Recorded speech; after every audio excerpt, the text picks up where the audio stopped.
You are listening to Gone But Never Forgotten. Our topics can include, but are not limited to, murder, sexual assault, graphic and gruesome details, and more. These topics are adult in nature and are not meant for everyone. Listener discretion is advised.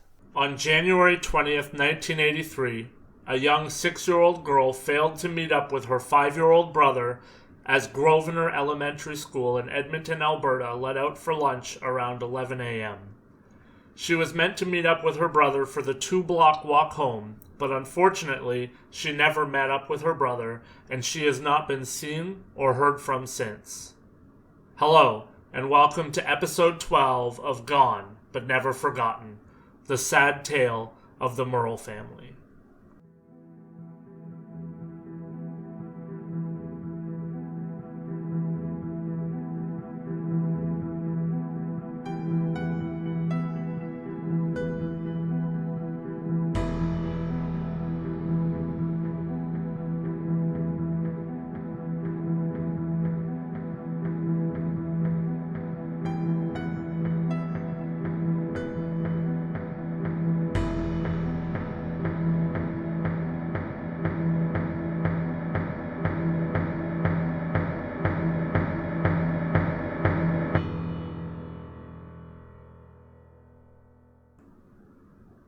Hello, everyone, and welcome back. First and foremost, thank you for listening. If you're a regular listener, thank you for spending time with us every couple of weeks. And if you're new to our podcast, we hope that you like what you hear, and we keep you coming back for more. I'm blessed to once again have the best co-host in the business at my side, my lovely wife, Julie. Hello again, Julie. Thank you for always being here by my side as we look at the darker side of things. How are you? Hi, Lance. I'm good. I'm glad to be here once again. It's always interesting to look into these things, like you said, even though it's a little bit darker than I would like, especially today. But it's good to put the information out there and educate myself and others. Yep, for sure. I mean, this is definitely my passion project, and I'm glad you're coming along for the ride. Yeah, this has definitely been interesting. All right, well, without any further ado from us, let's dive right in here to the story of the Murrell family.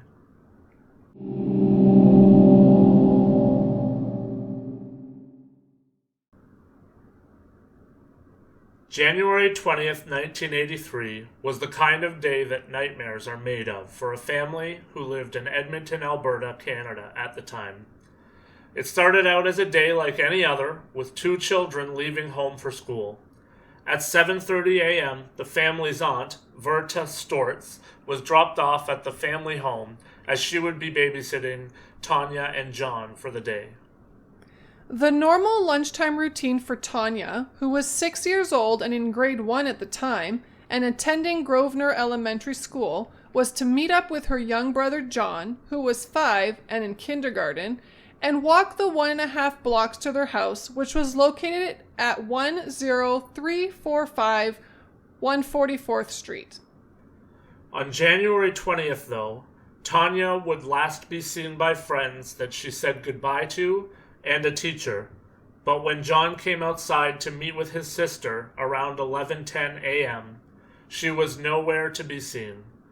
John decided that she must have left school without him, and he then decided to walk home by himself. When John arrived home around 11:20, his sister was not there. Their Aunt Vera asked John where his sister was, and he told her that some friends had told him that Tania had gone to a friend's house for lunch.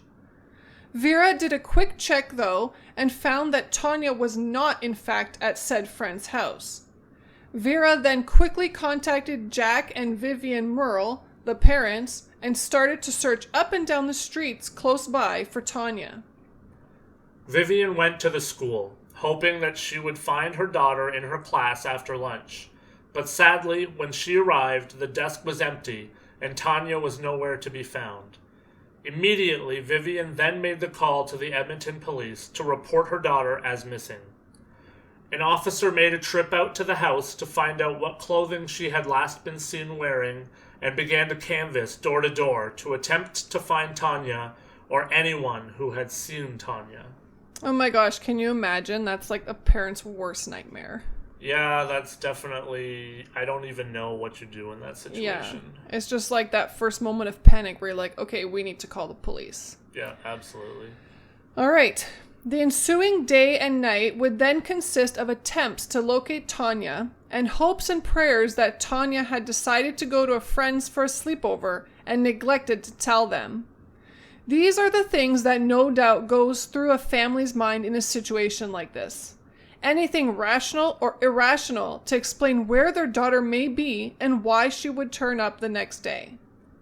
Unfortunately, though, against all hope, Tania did not show up for school the next day, and now, over 38 years later, Tania has not been seen or heard from since that day. The first thing that people usually will do in a situation like this is look into and ask about family. Vivian worked at a bakery that was close by the family home, and Jack worked building new houses in Edmonton. Both were known as a couple who loved their alcohol and marijuana and were friends with everyone that they knew or came into contact with. If you asked anyone, though, they were just two young parents who had their hearts, souls, and lives torn apart when their daughter was ripped out of their lives. Heather Hansen, who was Vivian's closest friend, said that Tania was an absolutely joyful child and that anyone would have been over the moon to have a daughter like her. She said that Tania was always quiet, content, and incredibly loving, always wanting hugs and kisses from people when they arrived or left the home. She sounds like such a sweet kid. She does, I know. It's so sad. One thing that is important to note here as well is that as soon as Vivian got the call from Vera, she knew that something was wrong. Tania was not the type of child to veer from the norm or to not wait for her brother for the daily walk home. She was typically diligent about not wandering and following her parents' instructions. When Tania didn't show up for school the next day, everything started up in a frenzy. The media started to report locally, nationally, and internationally, with the disappearance of Tania being the lead story all over Canada and the US. I will say that when I was first reading this, I thought it was kind of weird. Like, you just let your 6-year-old walk home alone. Like, I thought that was weird. But then this paragraph here really shows, like, you know, you can really see that they trusted their children. The children listened to the parents. You know what I mean? So it's easy for people to judge, but each child is so different towards their parents and the rules, you know? For sure. Like, I guess for me, I mean, there's only 6 years difference between us, but like I honestly believe sometimes that it's like an incredible distance of time, because when I was 5 and 6, I mean, I walked to school and I walked by myself or with a friend, and it was longer than this. It was probably like 5 or 6 blocks, and I walked it by myself. I cut through behind a Burger King plaza, and like it was a different time. It was, because in my generation's era, I'll say, like, that would never happen, never. You also grew up in the big city, and I grew up in a considerably smaller city, so that's true. It's a little bit different. That's true. Sadly, as is apt to happen in situations like this, it didn't take long for rumors and talk to start, as everyone always wants to have their say, and there's always seems to be some kind of race to uncover the truth, or at least facts that may lead to an arrest. Armchair sleuths is what each and every one of us are at the end of the day. It started where it often does. People often look to a parent in the disappearance of a child, and many people came quickly to learn that Jack, her dad, was a biker, though not a member of a gang. From there, people began to hypothesize that maybe Jack owed money to someone for marijuana or something along those lines, and that's what led to the disappearance of their daughter, to pay off a debt. Jack even made changes to his appearance at the time. He shaved off his beard and did different things to avoid unneeded scrutiny and added stress and pain just for himself and his wife. To say that life had changed was an understatement. Not just for the Murrells, but for Edmonton as a whole, and likely everywhere else as well. Parents everywhere were taking the time to thank God that this was not their child, whilst also wondering what changes need to be made in their own lives to ensure that this would not happen to them or their child.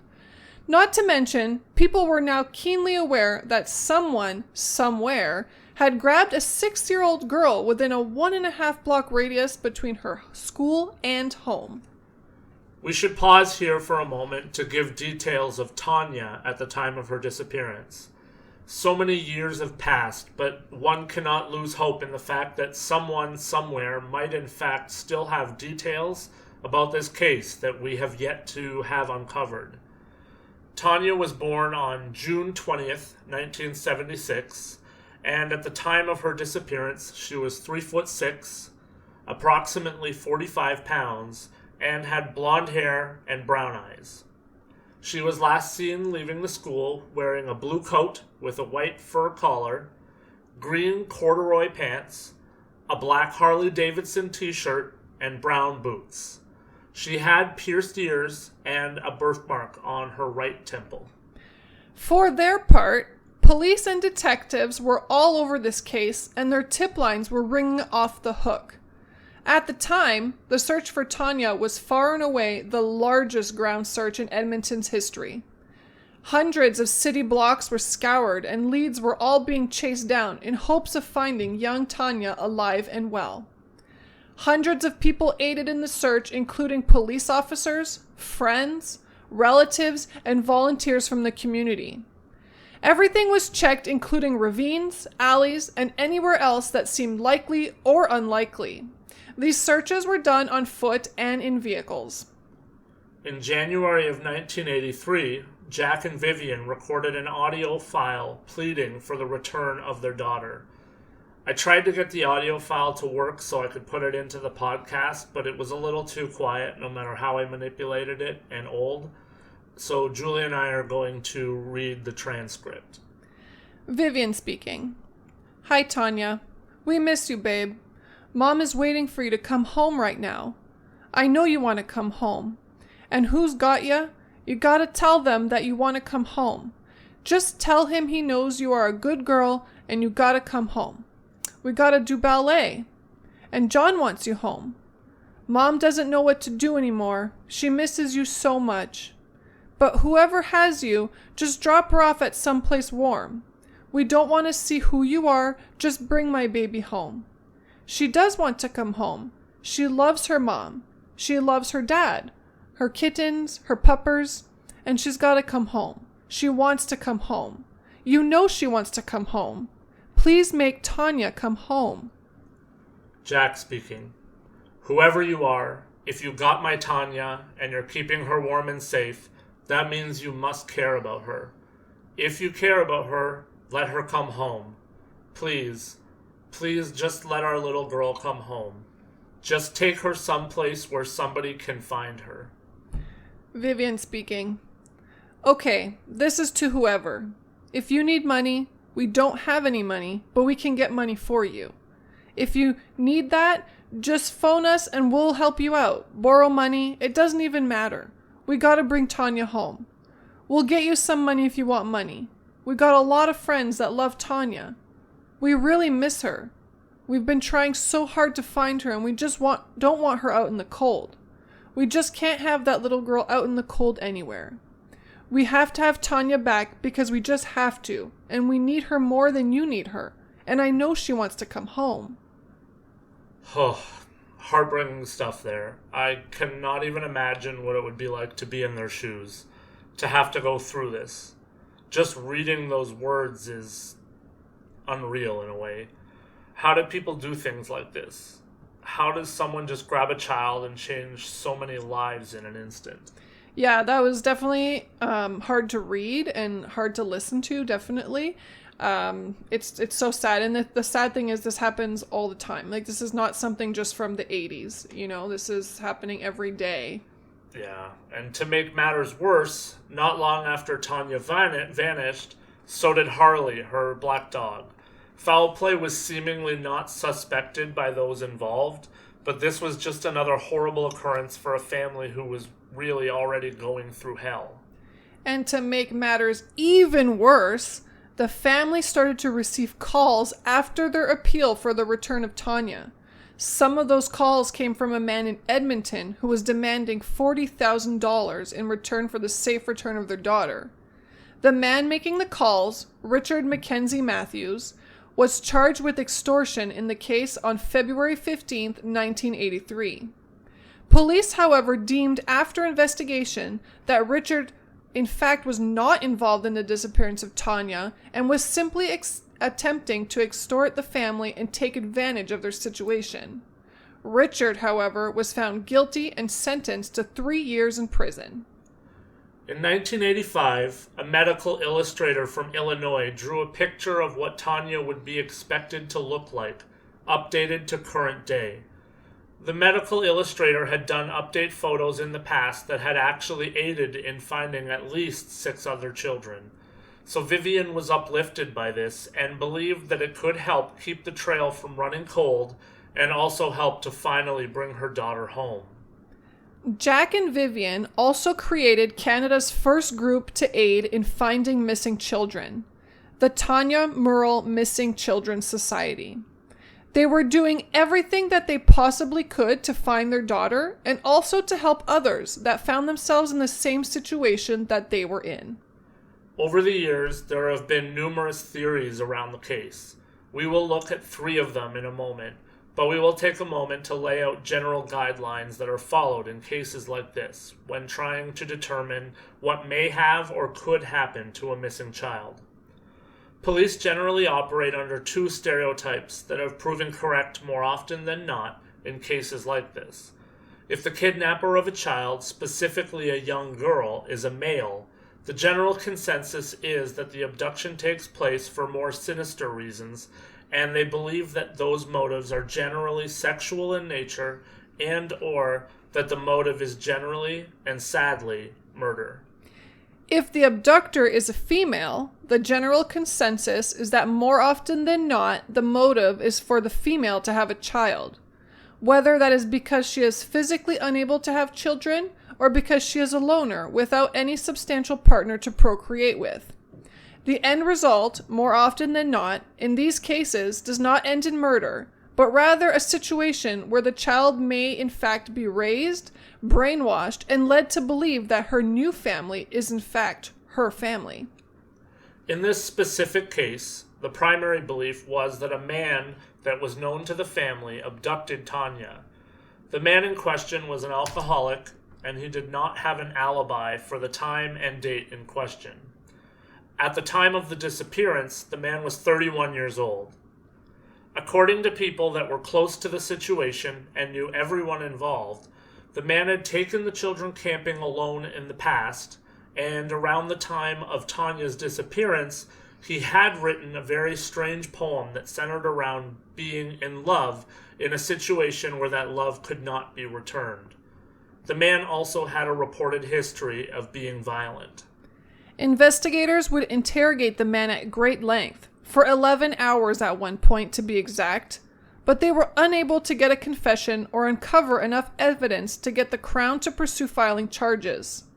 While the man did not confess or deny having anything to do with the disappearance, he has been reported as telling the police, "Fuck you, you ain't got a body."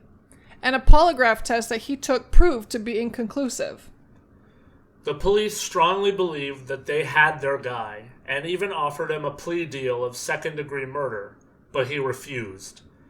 The police believed that they had enough evidence to charge him, but they did not believe that there was enough evidence, unfortunately, to get a conviction. As such, the man was never formally charged in this case. The man was also a person of interest in an earlier case of abduction and murder, the 1979 disappearance and subsequent murder of Kevin Reimer at Elk Island National Park, where the man was working at the time. The man that was the person of interest also left Edmonton for Ontario in the spring of 1983, rather quickly after the disappearance of Tania. Now, this is unsubstantiated as far as we can tell, so we will not produce this as a fact. But Byron Christopher, who has done extensive research into this case and also written the book, What Happened to Tania, has stated that the man in question in this case was Lauren Douglas Thomas, a man who fit the descriptions and timeline. If indeed Lorne was the man in question, who would also be called Uncle L in a later interview by Tania's brother John, then there will in fact not be any justice for the Murrell family, as Lorne passed away in the Sarnia area of Ontario in 2016. For a long time, Vivian and Jack would both state unequivocally that they did not believe that Uncle L could have been responsible for taking or doing any harm to Tania. These beliefs were in stark contrast from the beliefs of their friends at the time who had reportedly warned the family not to leave the man alone with their children. Reports also state that as the years went by, without telling anyone why her opinion had changed, Vivian had changed her tune and believed that Uncle L had indeed murdered her daughter. The second theory in this case lines up with what we shared about women kidnapping young children. Investigators and reportedly Tania's sister Alicia believe that perhaps Tania was abducted by a woman who could not bear her own child, and that perhaps Tania had been brainwashed and led to believe that she was not, nor never was, Tania Murrell. The basis for this theory is that there was an eyewitness report of a woman dragging a seemingly unwilling girl down the sidewalk on 144th Street around the time of Tania's disappearance. Unable to bear the burden of living where Tania had gone missing, Jack, Vivian, and Alicia would move to Kelowna, BC. Eventually, and sadly, as tends to happen, Jack and Vivian would get a divorce in the 1990s, likely due in large part to the mental and emotional tolls of Tania's disappearance. Jack would pass away in 2005, Vivian would pass away in 2011, and in 2015, Tania's brother John would pass away only weeks after returning to Edmonton to attempt to rebuild his life, and weeks after he was interviewed in the Edmonton Sun. John had spent much of his adult life in jail in BC, but was desperately trying to rebuild a life for himself, and that was sadly cut short. As far as we can tell, no cause of death was ever released to the public. All we know is that autopsy results were inconclusive. Reports that he took his own life appear to have been false. So what we have here is a story of long-reaching heartbreak, heartache, sadness, and a severe lack of answers. As I always do, I want to appeal to anyone out there that's listening to this podcast and knows anything about what could have or did happen to Tania Murrell. Please come forward. Tell your story and help close the books on this case. There is no amount of time that passes that makes people that were involved with this case forget about it or leave it behind. Tania still has a living sister and family, and there are so many people who have been involved in attempting to solve this case. So know that if you do know something, you can ease a lot of minds and help a lot of people out by speaking up. Those with any information about the case are asked to contact the Edmonton Police Services at 780-421-3382 or the RCMP at 1-877-318-3576.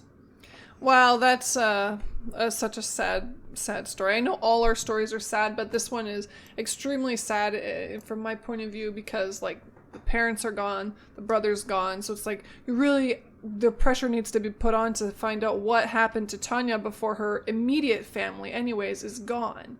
You know, like, at least give her sister some closure. And of course, he probably has uncles and aunts they want to know the answers for, but it's so sad that almost all of her immediate family is gone and there's still no answers.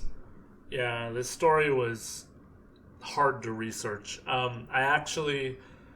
had two people within the same week tell me to take a listen or take a look into this story and see if there was an episode on it.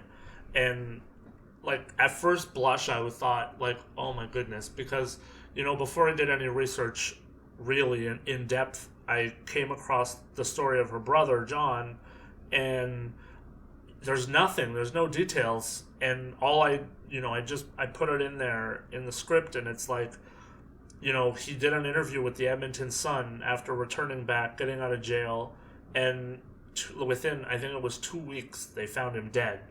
And it's like, you Wow. almost wonder what Is happened. that connected or something? Yeah, exactly. Yeah. Like, he was basically dragging a story out of the mud from years earlier. Yeah. Maybe if someone that was involved, even if the Uncle L guy was involved, it's almost like someone knew and didn't want the story getting dragged up again. Like, this is just me hypothesizing. It's just, once I dove into the story more, I realized that's probably not the case, because I would hope that there'd be more information out there about that if that was the case. But just this whole story, man, this whole Murrell family, like, it's just heartbreaking. Like, I can't imagine all of these things that happened. It's just, know.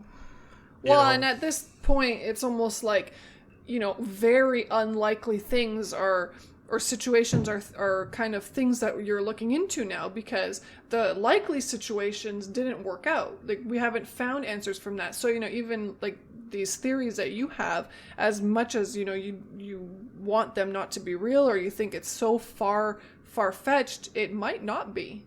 Yeah, it's crazy. I mean, from the research that I did, obviously it looks like Uncle L, I don't even want to say his name, so I'm going to say Uncle L, probably was behind the murder. When you put the pieces together, and you see, the police had the suspect, and it looks like it was the same guy, and all of that. Like, that probably is the truth. It's just, that's the other thing that sucks, is it's, you can be sure that you have the guy, and, with him saying, like, you don't have a body, like, that's pretty damning.